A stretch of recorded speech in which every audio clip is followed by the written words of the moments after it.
5 মাসের টানাপোড়েনের পর গ্রিসের সাথে ঋণ চুক্তিতে পৌঁছেছে ইউরোজোন। অন্তত 5,000 কোটি ইউরো অর্থ সহায়তা দেবে দাতা গোষ্ঠী। আজকের মধ্যে ইরানের পরমাণু চুক্তি সইয়ের বিষয়ে আশাবাদী তেহরান ও 6 বিশ্ব শক্তি। চুক্তিকে কার্যকর করার প্রস্তুতি নিতে সরকারি কর্মকর্তাদের নির্দেশ রুহানির। আল কায়েদার চেয়ে আইএস 5 গুণ শক্তিশালী, মন্তব্য আশরাফ ঘানির। বাগদাদে আইএসের বোমা হামলায় 35 জন নিহত। এবং অনুপ্রবেশের দায়ে জম্মু কাশ্মীরের 3 জনকে গুলি করে হত্যা করেছে বিএসএফ। লাকভির বিষয়ে নয়াদিল্লিকে অপরিণত সিদ্ধান্ত না আসার আহ্বান ইসলামাবাদের।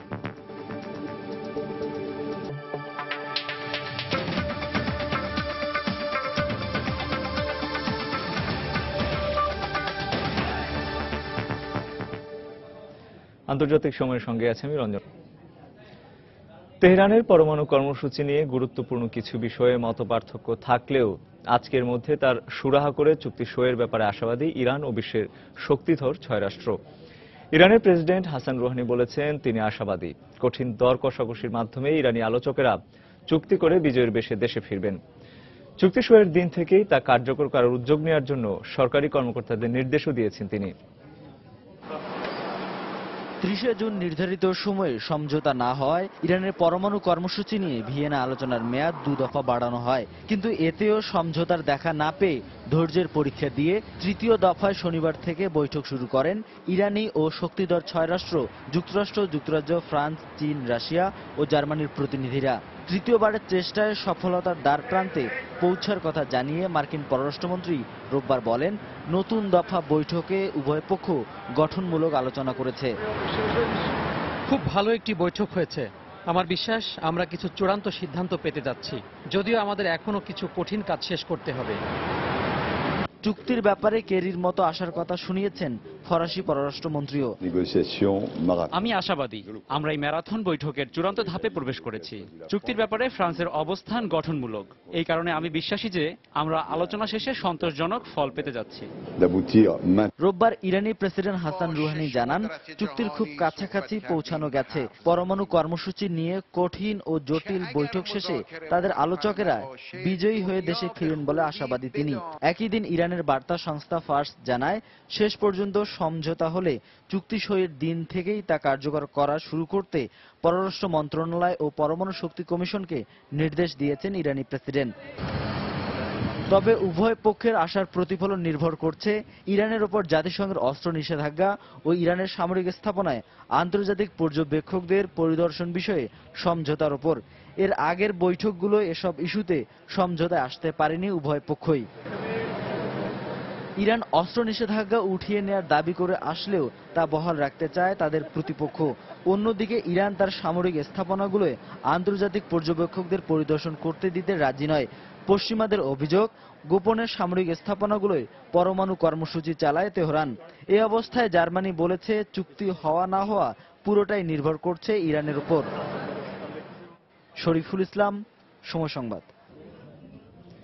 এদিকে ইসরায়েলের প্রধানমন্ত্রী বিনিয়ামিন নেতানিয়াহু অভিযোগ করেছেন ভিয়েনায় আলোচনার শক্তিধর 6 রাষ্ট্রের কেউ কেউ ইরানের আগ্রাসী আচরণের কাছে আত্মসমর্পণ করছে। ইসরায়েলকে ধ্বংস করার ব্যাপারে দেশটির বারবার দেয়া হুমকির ব্যাপারে অনেকে নীরব থাকছে বলে অভিযোগ করেন তিনি। তবে ইরানের বিপরীতে আলোচনায় অংশ নেওয়া 6 রাষ্ট্র যুক্তরাষ্ট্র, যুক্তরাজ্য, ফ্রান্স, চীন, রাশিয়া ও জার্মানির কারণ উল্লেখ করেননি তিনি। রোববার মন্ত্রিপরিষদের সদস্যদের সঙ্গে এক বৈঠকে তিনি বলেন ইরানের সঙ্গে শক্তিধর 6 রাষ্ট্রের চুক্তিকে তারা কখনোই মেনে নেবে না। ভিয়েনা আলোচনার মাধ্যমে ইরানকে পরমাণু অস্ত্র বানানোর পথকে সুযোগ করে দেয়া হচ্ছে বলে অভিযোগ করেন তিনি।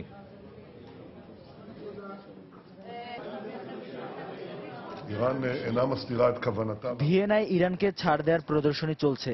লাউসান সমঝোতায় যা বিপদসীমা হিসেবে চিহ্নিত করা হয়েছিল সেটিতেও ছাড় পাচ্ছে ইরান। যদিও লাউসান চুক্তি একটি বিপজ্জনক চুক্তি, যার মাধ্যমে ইরানকে অনেক পরমাণু বোমা বানানো ও সন্ত্রাসবাদে অর্থ যোগানোর সুযোগ তৈরি করে দেওয়া হয়েছে। শক্তির সামর্থ্যে আল কায়েদার চেয়ে 5 ধাপ এগিয়ে রয়েছে আইএস। বার্তা সংস্থা আরটিকে দেয়া সাক্ষাৎকারে মন্তব্য করেছেন যুদ্ধবিধ্বস্ত আফগানিস্তানের প্রেসিডেন্ট আশরাফ ঘানি। খুব সহজে এদের হারানো সম্ভব হবে না বলেও মন্তব্য করেন তিনি। এদিকে থাইল্যান্ড থেকে বিতাড়িত চীনের উইঘুর সম্প্রদায়ের 109 সদস্য আইএসে যোগ দিয়েছে বলে জানিয়েছে চীনের রাষ্ট্রীয় বার্তা সংস্থা। অন্যদিকে ইরাকের বাগদাদে আইএসের বোমা হামলায় নিহত হয়েছে 35 বেসামরিক নাগরিক। ইরাকের বাগদাদের আল শাবে জেলায় রোববার 2টি বোমা হামলা চালায় আইএস জঙ্গিরা। আত্মঘাতী এসব হামলায় ঘটনাস্থলেই 10 জনের মৃত্যু হয়, আহত হয় আরো অনেকে। একই সময়ে বনুক জেলায় আত্মঘাতী গাড়ি বোমা হামলায় মারা গেছে আরো 9 জন। গুরুতর আহত অবস্থায় 18 জনকে হাসপাতালে নেওয়া হলেও সেখানেও 9 জনের মৃত্যু হয়। দেশটির সেনাবাহিনীকে লক্ষ্য করে চালানো এসব হামলায় হতাহতের সবাই সাধারণ ইরাকি। আইএসের পরিকল্পনায় ইরাক এবং সিরিয়ায় প্রতিনিয়তই বিস্ফোরিত হচ্ছে বোমা, প্রাণ হারাচ্ছেন বেসামরিক নাগরিক। এদিকে গেল বছরে তিকরিতে গণহত্যার একটি ভিডিও প্রকাশ করেছে আইএস। এতে ফুটে ওঠে নির্মমতার চিত্র। তাদের এসব হামলা পর্যালোচনা করেই তালেবান মার্কিন হামলায় বিধ্বস্ত আফগানিস্তানের প্রেসিডেন্ট আশরাফ ঘানি মন্তব্য করেছেন, আল কায়দার চেয়ে 5 গুণ বেশি ক্ষমতা রয়েছে আইএসের হাতে। আমরা যদি প্রতিটি ঘটনা বিশ্লেষণ করি তাহলে দেখা যাবে আইএস যেভাবে পরিকল্পনা করে তাতে কোনো ফাঁকি থাকে না। তাদের হামলা সহজে বানচাল করাও যায় না, অতর্কিত হামলা চালায় তারা। যদি লাদেন নেতৃত্বাধীন আল কায়দার কথা চিন্তা করি আমরা, তাহলে এটা স্পষ্ট যে আল কায়দা ভার্সন 1 হলে আইএস ভার্সন 6। এদিকে থাইল্যান্ড থেকে বিতাড়িত চীনা সংখ্যালঘু উইঘুর সম্প্রদায়ের 109 জন জঙ্গি গোষ্ঠীটিতে যোগ দিয়েছে। চীনের রাষ্ট্রীয় সংবাদ সংস্থা সিনহুয়া এই খবর জানিয়েছে। তানজিম মুনিয়াত, সময় সংবাদ। লিবিয়ার দার্না শহরের নিয়ন্ত্রণ হারিয়েছে আইএস।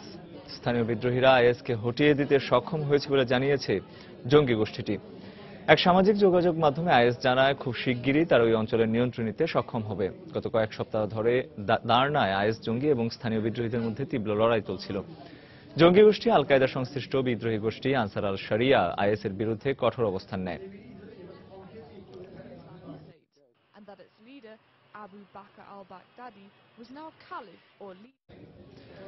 আফগানিস্তানে মার্কিন ড্রোন হামলায় আইএস নেতা হাফিজ সাইদ খান নিহত হননি বলে দাবি করেছে জঙ্গি গোষ্ঠীটি। সোমবার এক অডিও বার্তায় এ তথ্য জানায় আইএস। তবে এই অডিও বার্তার গ্রহণযোগ্যতা সম্পর্কে নিশ্চিত করেনি আফগান গোয়েন্দারা।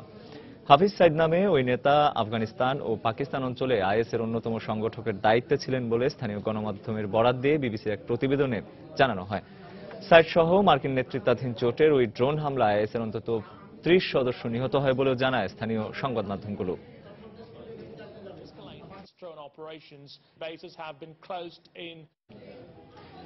আফগানিস্তানের খোস্ত প্রদেশে একটি সামরিক ঘাঁটির কাছে গাড়ি বোমা বিস্ফোরণে 25 জন নিহত হয়েছে।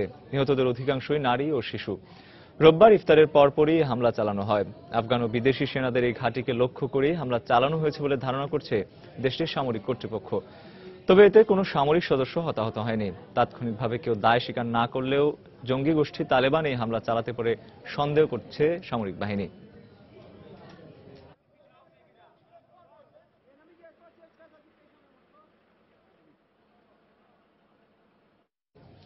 আন্তর্জাতিক সময় আরো দেখবেন, নিউ ইয়র্কে প্রথমবারের মতো বাসা ভাড়া বাড়ানোর উপর স্থগিতাদেশ দিল নগর সরকার। ভাড়া সমস্যার স্থায়ী সমাধান চান নগরবাসী।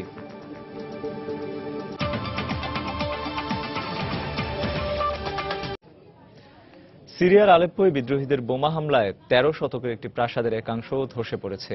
ওই প্রাসাদটি বিশ্ব ঐতিহ্যের অংশ হিসেবে তালিকাভুক্ত। প্রাচীন এই উঁচু ভবনটি থেকে আলেপ্পো শহর পুরোপুরি দেখা যায়। ভবনটি সিরীয় সরকারি বাহিনী সামরিক ঘাঁটি হিসেবে ব্যবহার করে আসছে। সিরীয় সরকারি ও বিদ্রোহী বাহিনী আলেপ্পোর নিয়ন্ত্রণ নিতে গেল 3 বছরের বেশি সময় ধরে লড়াই চালিয়ে আসছে। এদিকে যুদ্ধ বিধ্বস্ত সিরিয়া থেকে অনেক তরুণ সাইকেলে করে বিভিন্ন দেশে পালিয়ে যাওয়ার ঝুঁকি নিচ্ছেন।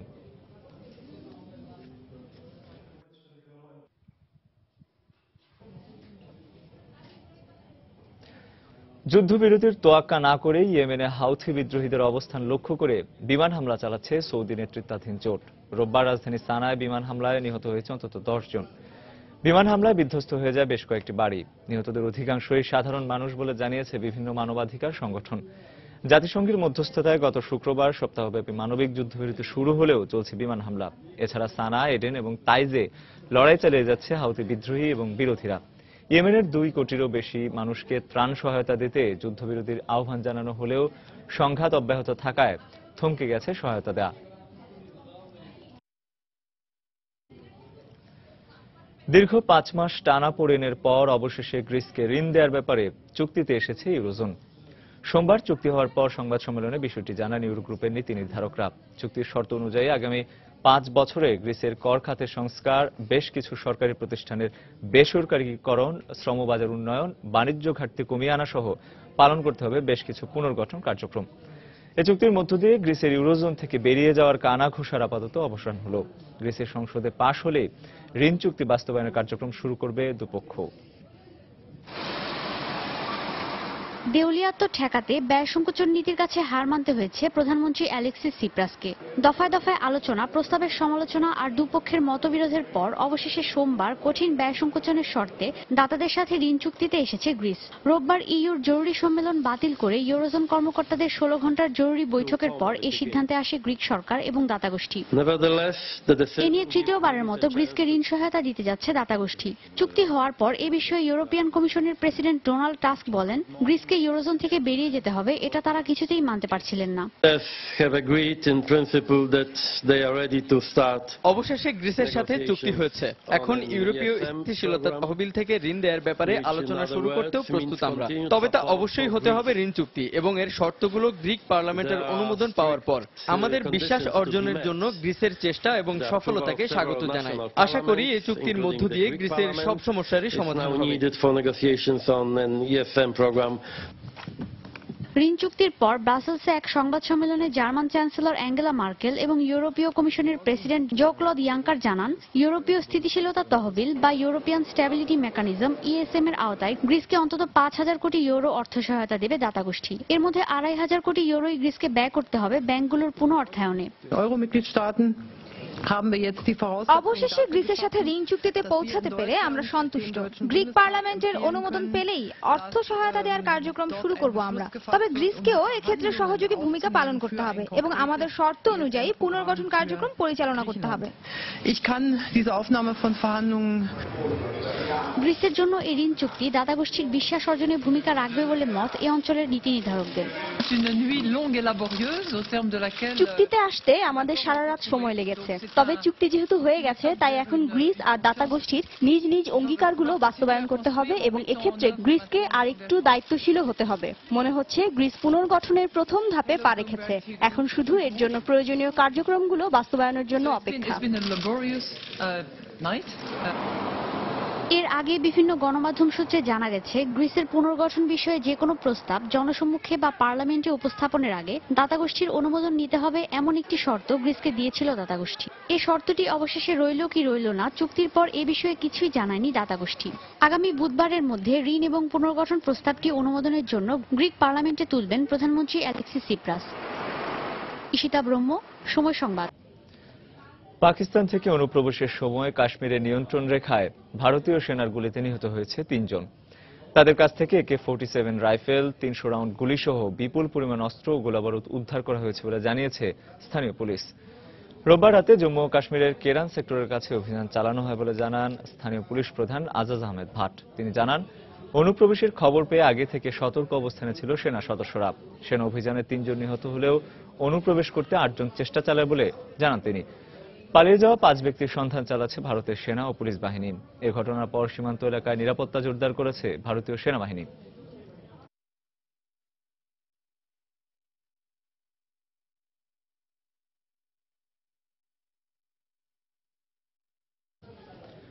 মুম্বাই হামলার প্রধান পরিকল্পনাকারী জাকিউর রহমান লাখভির বিষয়ে ভারতকে অপরিণত সিদ্ধান্ত না নেওয়ার আহ্বান জানিয়েছেন দেশটিতে নিযুক্ত পাকিস্তানের রাষ্ট্রদূত আব্দুল বাসিত।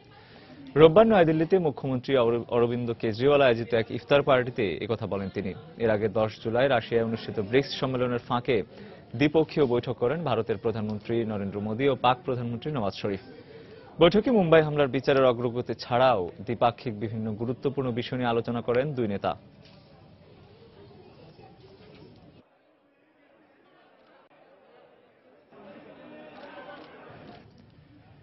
কিরগিজস্তানের রাজধানী বিশকেকে মহাত্মা গান্ধীর একটি ভাস্কর্য উন্মোচন করেছেন ভারতের প্রধানমন্ত্রী নরেন্দ্র মোদী। রোববার ভাস্কর্যটির উন্মোচন উপলক্ষে আয়োজিত এক অনুষ্ঠানে একে তার জীবনের এক স্মরণীয় ঘটনা বলে উল্লেখ করেন মোদী। এদিনে দুই দেশের নিরাপত্তা, প্রতিরক্ষা ও সামরিক সহায়তা বিষয়ক বেশ কয়েকটি চুক্তি সই হয়।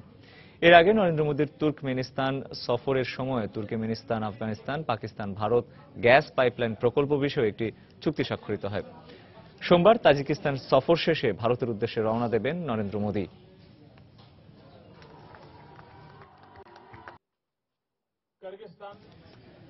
ভারতের হিমাচল প্রদেশের ধর্মশালায় একটি হোটেল কক্ষে যুক্তরাষ্ট্রের এক নারীর রহস্যজনক মৃত্যু হয়েছে। হোটেল কর্তৃপক্ষ জানায়, লিনিয়ার নামের ওই নারীকে গত ৩-৪ দিন কক্ষ থেকে বের হতে দেখেনি তারা। কক্ষটি থেকে দুর্গন্ধ বের হওয়ায় পুলিশকে খবর দেয় হোটেল কর্তৃপক্ষ। এরপর পুলিশ এসে কক্ষের দরজা ভেঙে ভেতরে প্রবেশ করে লিনিয়ানের মৃতদেহ উদ্ধার করে। ধারণা করা হচ্ছে ৩ থেকে ৪ দিন আগে মারা গেছেন তিনি। রহস্য ঘেরা এই মৃত্যু নিয়ে এখনো কিছু উদ্ঘাটন করতে পারেনি পুলিশ। তবে ময়না তদন্তের জন্য এরই মধ্যে পুলিশ লিলিয়ানের মৃতদেহ স্থানীয় মর্গে পাঠিয়েছে।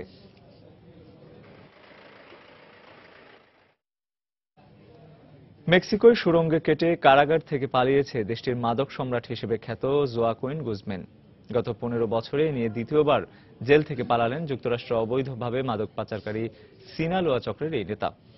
রোববার মেক্সিকোর জাতীয় নিরাপত্তা কমিশনের বরাত দিয়ে বিবিসির এক প্রতিবেদনে জানানো হয়, প্রায় 1.5 কিলোমিটার সুড়ঙ্গ কেটে পালান এই মাদক সম্রাট। তার কারাগার থেকে পালানোর বিষয়টি নিশ্চিতের পরপরই আশপাশের এলাকায় তল্লাশি অভিযান শুরু করে নিরাপত্তা বাহিনী। গুজম্যান যাতে আকাশপথে অন্য দেশে পালিয়ে যেতে না পারে সেজন্য স্থানীয় তলুকা বিমানবন্দরের সব ফ্লাইট বাতিল করা হয়। এদিকে গুজম্যানের কারাগার থেকে পালানোর বিষয়ে পূর্ণাঙ্গ তদন্তের নির্দেশ দিয়েছেন মেক্সিকোর প্রেসিডেন্ট এনরিক পেনা নিয়েতো।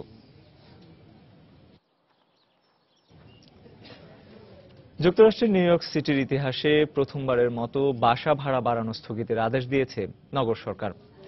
বাসা ভাড়া বৃদ্ধি নিয়ে গণশুনানির পর 1 বছর নবায়নে 0% এবং এককালীন 2 বছরের জন্য লিজ নবায়নের ক্ষেত্রে 2% ভাড়া বাড়ানোর সিদ্ধান্ত নেওয়া হয়েছে। লিজ নবায়নের ক্ষেত্রে এই সিদ্ধান্ত প্রবাসী বাংলাদেশী সহ নিম্ন আয় এবং মধ্যবিত্তের জীবনে কিছুটা স্বস্তি বয়ে আনলেও ভাড়া সমস্যার স্থায়ী সমাধান চান নগরবাসী। নিউ ইয়র্ক থেকে আরো জানাচ্ছেন শিয়াবুদ্দিন কিস্তু। নিউ ইয়র্কের নাগরিক জীবনে বাসা ভাড়া এখন প্রবাসী বাংলাদেশিদের জন্য সবচেয়ে বড় বোঝা।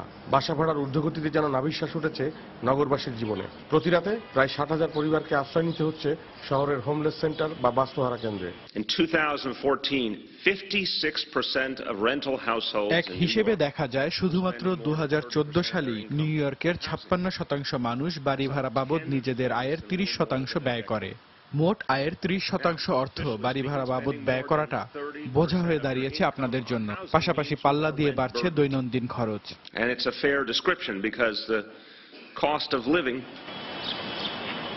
বর্তমানে নিউ ইয়র্কের স্বল্প আয়ের মানুষের গড় আয় $1,337, অথচ বাসা ভাড়া গুনতে হচ্ছে $1,082। সাথে প্রতিনিয়ত লাগামহীনভাবে যোগ হচ্ছে নানা ধরনের ফি। প্রতি মাসেই নিউ ইয়র্ক ছাড়তে বাধ্য হচ্ছেন শত শত নগরবাসী। কাজ করে শুধু বাড়িওয়ালারা ভাড়া দেন, ব্যাস, আর কিছু না। জীবনযাপন এতই কঠিন যে শুধু কাজ করা আর বাসা ভাড়া দাও আর খাও। এইভাবে যদি বাড়তে থাকে এখানে মানে নিউ ইয়র্ক সিটিতে মানুষজন বসবাস করা অনুপযোগী হয়ে যাবে। গত 19 জুন বাসা ভাড়া নিয়ে গণশুনানি করে new York city rent guideline board. এরপর ম্যানহাটনের কুপার ইউনিয়ন হলে অনুষ্ঠিত হয় চূড়ান্ত শুনানি ও ভোট। এতে 1 বছর লিজ নবায়নে ভাড়া বৃদ্ধি স্থগিত করে new York city rent guideline board. গত বছর 1 বছরের লিজ নবায়নে 1% এবং 2 বছরের জন্য 2.75% হারে ভাড়া বৃদ্ধির সিদ্ধান্ত নিয়েছিল বোর্ড। আসলে নিউ ইয়র্ক সিটিতে অনেক বেশি বাসা ভাড়া, অনেকে অ্যাফোর্ড করতে পারে না, সেই কারণে অনেকে বাইরের স্টেটেও মুভ করছে। তো যদি 1 বছরের জন্য হেল্প হয় তা অনেকের উপকার আসবে। নিউ ইয়র্ক সিটিতে বাসা ভাড়া অনেক বেশি, 1 বছরের জন্য হলেও এটা আমাদের অনেক স্বস্তি দেবে। 1969 সালে new York city rent guideline board গঠনের পর গত 46 বছরের ইতিহাসে এটাই প্রথম বাসা ভাড়া বৃদ্ধি স্থগিতের আদেশ। নিউ ইয়র্কের 46 বছরের ইতিহাসে এই প্রথম ভাড়া বৃদ্ধি স্থগিতের আদেশ খানিকটা হলেও স্বস্তির সুবাতাস দিয়েছে অসহায় নগরবাসীর জীবনে। তবে তারা আশা করেন এই সমস্যার স্থায়ী সমাধান পাবেন তারা। শিহাবুদ্দিন কিসলু, সময় সংবাদ, নিউ ইয়র্ক। ইসরায়েলের কারাগারে 56 দিন অনশন করার পর মুক্তি পেলেন ফিলিস্তিনি জিহাদি নেতা খাদের আদনান। রোববার পশ্চিম তীরের জেনিনে তাকে স্বাগত জানান শত শত ফিলিস্তিনি। মুক্তি পাওয়ার পর উচ্ছ্বসিত আদনান জানান, এই মুক্তি প্রমাণ করে অন্যায়ের বিরুদ্ধে তার জয় হয়েছে। আদনানকে বন্দী করে ইসরায়েলের রামলা কারাগারে নেয়ার পর তিনি গত 6 এপ্রিল থেকে অনশন শুরু করেন। অনাহারে তিনি মারা যেতে পারেন এই আশঙ্কায় তাকে জুনের শেষ দিকে মুক্তি দেওয়ার সিদ্ধান্ত নেয় ইসরায়েলি কর্তৃপক্ষ। এর আগে 2013 সালে ইসরায়েলি কারাগারে 66 দিন অনশন করার পর মুক্তি দেওয়া হয় তাকে।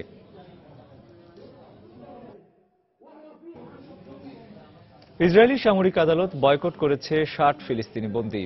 ইসরায়েল অধিকৃত ফিলিস্তিনি এলাকার বিভিন্ন কারাগারে বন্দীরা অনেকে অনশন করছে বলেও জানিয়েছে আন্তর্জাতিক গণমাধ্যমগুলো। ইসরায়েলি সামরিক আদালতের বিচারে এদের অনেককে 10 বছরের কারাদণ্ড দেওয়া হয়েছে। গোপন তথ্যের ভিত্তিতে এই ফিলিস্তিনিদের আটক করা হয় বলে দাবি তেল আবিবের। এই শুনানিতে অভিযুক্তদের পক্ষে আইনজীবী বা তাদের নিজেদের কোনো ধরনের রিভিউয়ের সুযোগ দেয়নি ইসরায়েলি সামরিক আদালত।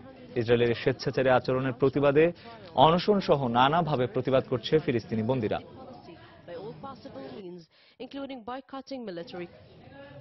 গোল্ডেন গ্লোব অ্যাওয়ার্ড জয়ী মিশরী অভিনেতা ওমর শরীফের দাফন সম্পন্ন হয়েছে। রোববার রাজধানী কায়রোতে দাফনের সময় উপস্থিত ছিলেন তার স্বজন ও শুভানুধ্যায়ী সহ অসংখ্য স্বনামধন্য ব্যক্তিবর্গ। গত শুক্রবার মিশরের রাজধানী কায়রোর একটি হাসপাতালে 83 বছর বয়সে হৃদযন্ত্রের ক্রীড়া বন্ধ হয়ে শেষ নিঃশ্বাস ত্যাগ করেন ওমর শরীফ।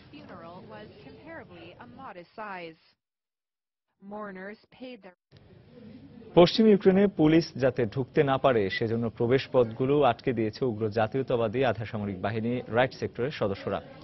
প্রয়োজনীয় অস্ত্র হাতে রাস্তায় নামতেও পিছপা হবে না বলে জানায় তারা। পশ্চিম ইউক্রেনের মুকাশেভে পুলিশ এবং রাইট সেক্টর সদস্যদের মধ্যে সংঘর্ষে 2 জন নিহত হওয়ার পর তারা চেক পয়েন্ট আটকে দেয়। পুলিশকে ঢুকতে না দিলেও সাধারণ মানুষের যানবাহন প্রবেশে বাধা দিচ্ছে না রাইট সেক্টর সদস্যরা। এদিকে রোববার রাজধানী কিয়েভে বিক্ষোভ সমাবেশে তারা সরকারকে তাদের দাবি মেনে নেওয়ার দাবি জানান। এর মধ্যে স্বরাষ্ট্রমন্ত্রী আর্সেনি এভাকভের পদত্যাগ সহ 5 দফা দাবি সরকারের কাছে তুলে ধরেছে তারা। কিয়েভ ছাড়াও 17টি শহরে বিক্ষোভ সমাবেশ করে রাইট সেক্টর সদস্যরা।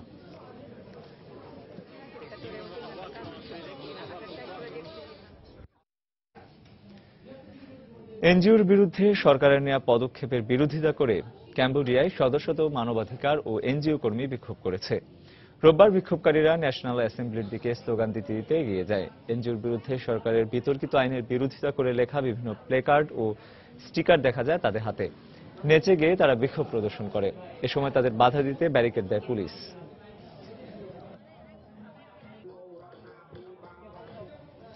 স্পেনের জারাগোজায় একটি বৃদ্ধাশ্রমে আগুন লেগে 8 জনের মৃত্যু হয়েছে।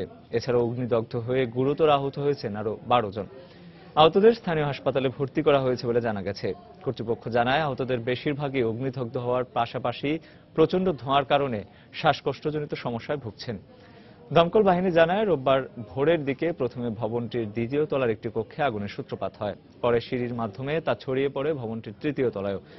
আগুন লাগার সময় বৃদ্ধাশ্রমটিতে 19 জন বৃদ্ধ এবং তাদের সেবায় নিয়োজিত এক ব্যক্তি ছিলেন বলে জানা গেছে।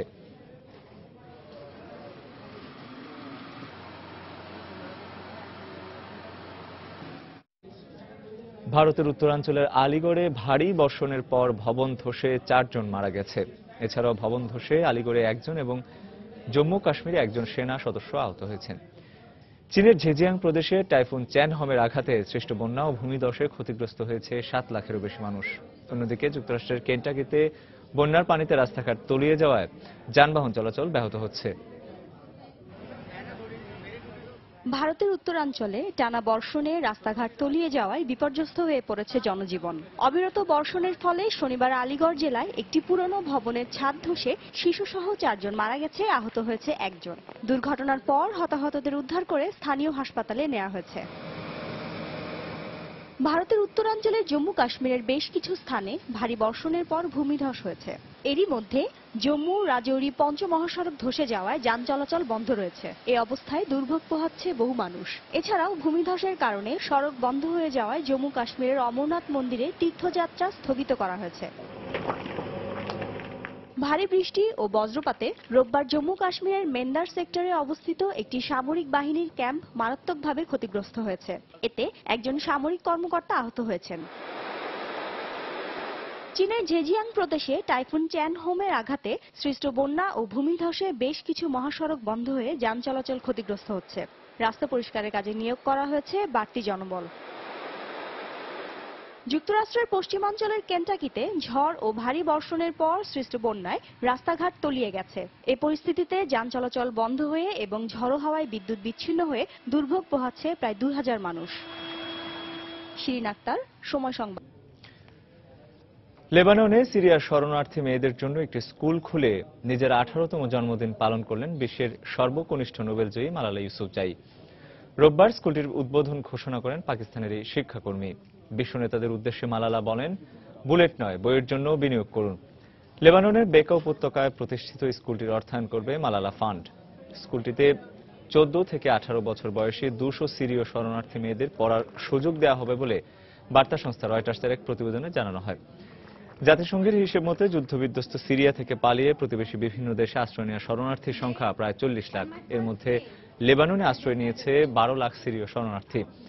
2014 সালে ভারতের শীর্ষ অধিকার কর্মী কৈলাস সত্যার্থীর সঙ্গে যৌথভাবে শান্তিতে নোবেল পান মালালা ইউসুফজাই। 2015 সালে মিস ইউএস এর খেতাব জয় করলেন ওকলাহোমার সুন্দরী অলিভিয়া জর্ডান। রোববার যুক্তরাষ্ট্রের লুইজিয়ানা অঙ্গরাজ্যে এক আড়ম্বরপূর্ণ আয়োজনের মধ্যে তিনি মুকুট জিতে নেন। যুক্তরাষ্ট্রের 51 জন প্রতিযোগীকে পেছনে ফেলে মিস ইউএস এর খেতাব জয় করেন তিনি। 26 বছর বয়সী এই সুন্দরী পেশায় একজন মডেল। এছাড়াও তিনি বোস্টন বিশ্ববিদ্যালয়ের স্বাস্থ্য বিজ্ঞানে অধ্যয়ন করছেন। এই প্রতিযোগিতায় দ্বিতীয় স্থান লাভ করেন মিস টেক্সাস ইলিনা গুয়েরা। আগামী মিস ইউনিভার্স প্রতিযোগিতায় যুক্তরাষ্ট্রের প্রতিনিধি হিসেবে লড়বেন অলিভিয়া।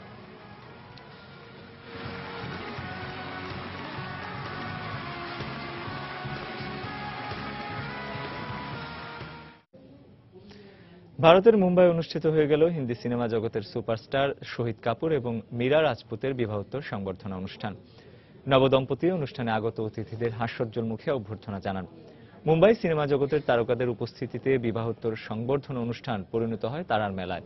অতিথি হিসেবে উপস্থিত ছিলেন বিগ বি, অমিতাভ বচ্চন, অনিল কাপুর, সোনম কাপুর, দিয়া মির্জা, আলিয়া ভাট, কঙ্গনা রানাওয়াত, শ্রদ্ধা কাপুর, রণবীর সিং, অর্জুন কাপুর সহ আরও অনেক তারকা ও পরিচালক।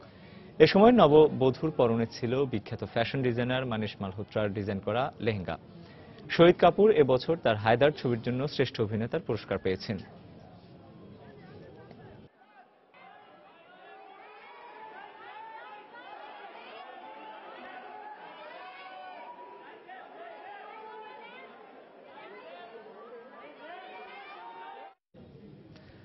মুক্তি পেয়ে হলিউড বক্স অফিস বাজিমাত করেছে জনপ্রিয় অ্যানিমেশন ছবি ডেসপিকেবল মি সিরিজের সিকুয়েল হিসেবে পরিচিত এর মজার চরিত্র মিনিয়ন নিয়ে তৈরি সম্পূর্ণ নতুন ছবি মিনিয়ন্স।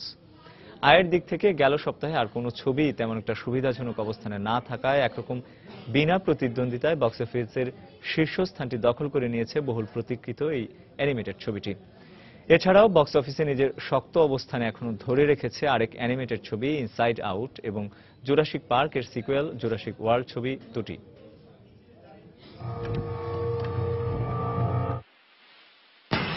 এ সপ্তাহের হলিউড বক্স অফিসের শীর্ষ 5 ছবির তালিকায় জায়গা করে নিয়েছে হরর ছবি দ্য গ্যালোস। বেশ কয়েকটি ব্লকবাস্টার ছবির সঙ্গে পাল্লা দিয়ে ছবিটির বক্স অফিসের 5 নম্বর স্থানটি দখল করে নেওয়ার অন্যতম কারণ এর গা শিউরে ওঠা কাহিনী আর ছবির কলাকুশলীদের অনবদ্য অভিনয়। মুক্তির পর প্রথম 3 দিনে ছবিটির আয় $1 কোটি।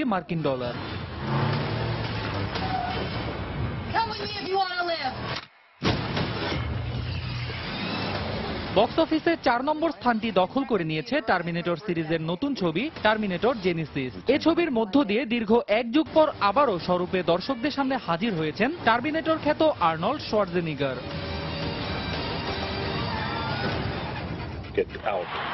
প্রত্যাশা অনুযায়ী ব্যবসা করতে না পারা ছবিটির গেল সপ্তাহের আয় $1 কোটি 37 লাখ।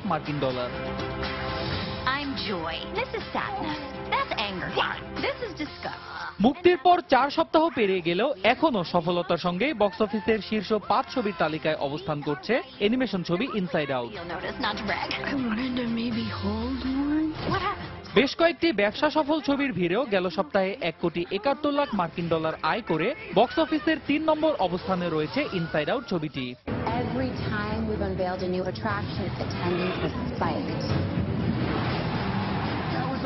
মুক্তির পর টানা 5 সপ্তাহ ধরে বক্স অফিসে নিজের শক্ত অবস্থান অক্ষুণ্ণ রেখেছে ব্লকবাস্টার ছবি জুরাসিক ওয়ার্ল্ড। আয়ের রেকর্ডের দিক থেকে এরই মধ্যে হলিউডের অনেক ছবিকে ছাড়িয়ে যাওয়া এই ছবিটি গত সপ্তাহে আয় করেছে $1 কোটি 81 লাখ। আর বক্স অফিসে জুরাসিক পার্ক সিরিজের নতুন এই সিকুয়েলটির অবস্থান 2-এ।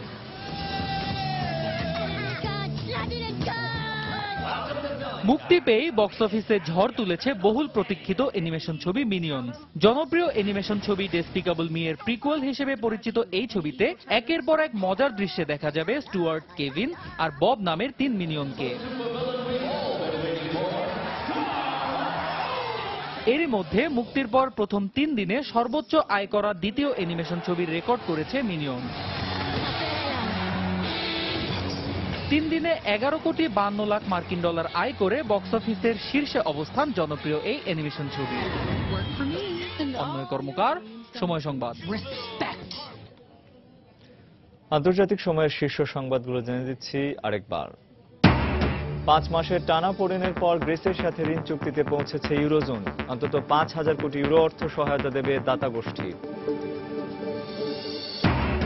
আজকের মধ্যে ইরানের পরমাণু চুক্তি সইয়ের বিষয়ে আশাবাদী তেহরান ও 6 বিশ্ব শক্তি। চুক্তি কার্যকর করার প্রস্তুতি নিতে সরকারি কর্মকর্তাদের নির্দেশ রুহানির।